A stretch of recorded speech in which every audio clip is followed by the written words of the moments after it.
If you want tamales without having to roll them, this one's for you.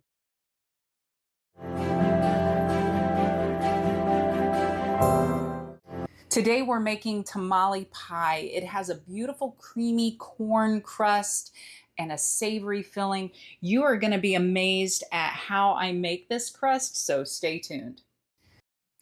Let's build the filling first. I'm going to add hot water to TVP, textured vegetable protein. You don't have to use it, but it really does boost the protein content in this tamale pie, and it kind of replicates ground beef. This is the brand I like. This isn't a sponsored post, but I'm just throwing that out there to you.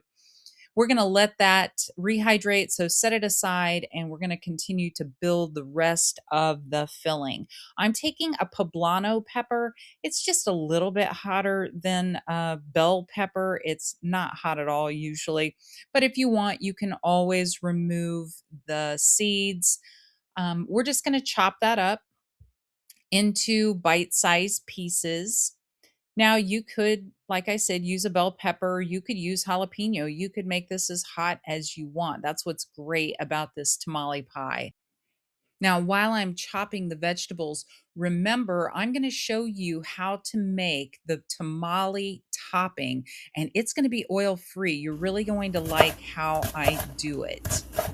So, we're adding an onion, and we're going to saute that in a little bit of vegetable broth or water or oil if you want to do oil. So here's a nutrition hack. When you are using garlic, you want to chop or crush it to activate the enzymes that are responsible for garlic's health benefits. So you want to let the crushed garlic set aside and rest for about 5 to 10 minutes to fully develop those enzymes, and it's going to give you a stronger antioxidant effect, better immune system responses, and anti-inflammatory response. So let it set and let it rest. It's recipes like this that have helped me lose over 100 pounds, and my coaching clients love them too. We're going to add the garlic and saute this for a couple of minutes. It doesn't have to be fully cooked because it will continue to cook in the oven. We're going to go ahead and add the TVP that has been rehydrated. If there's extra water in it, then dump off the water before you start to saute it. But this one had fully hydrated, so no need to dump off the water.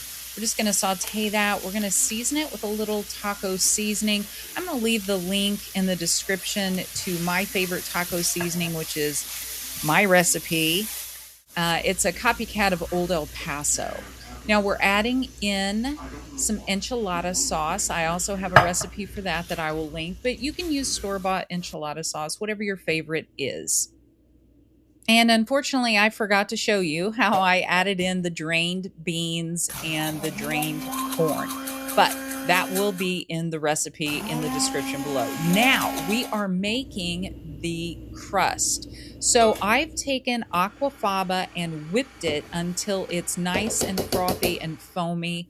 I used my hand mixer. You could use your hand beaters, whatever you have that's convenient that will whip it.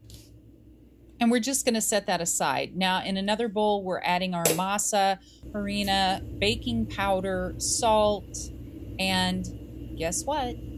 Drippy peanut butter. Yes, peanut butter is going to replace the oil in our tamale crust. Now, you want to make sure that this is the natural peanut butter that has that good oil on top. Give it a good stir and then add that peanut butter to it.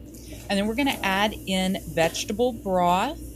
And I do have an intentionally eat vegetable broth powder that is fantastic and flavorful. You can add it, it's shelf stable, keep it in your cabinet for a long time, and just add water, rehydrate it, and you've got some great broth. Now, you want this texture to end up being a little bit like mashed potatoes.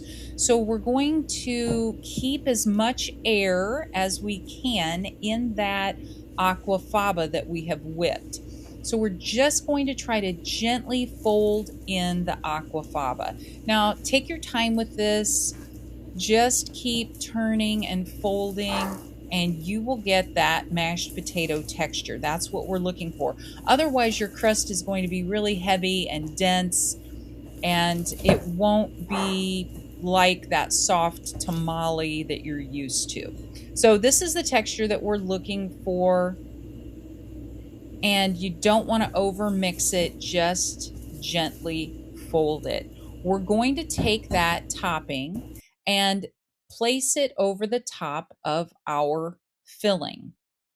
Again, be as gentle as you can because you want to keep as much of that nice air that you've created as possible. We're going to cover it with a little bit of parchment paper. That's going to mimic the corn husks. You could absolutely do soaked corn husks if you want. And then a little bit of aluminum foil. We're going to bake that. And then we're going to broil it, take that aluminum foil and parchment paper off, broil it for a few minutes to give it that nice golden crust, and you have got a fantastic tamale pie that the entire family is going to love. So tamale pie with that beautiful crust. It's creamy. Let's take a bite.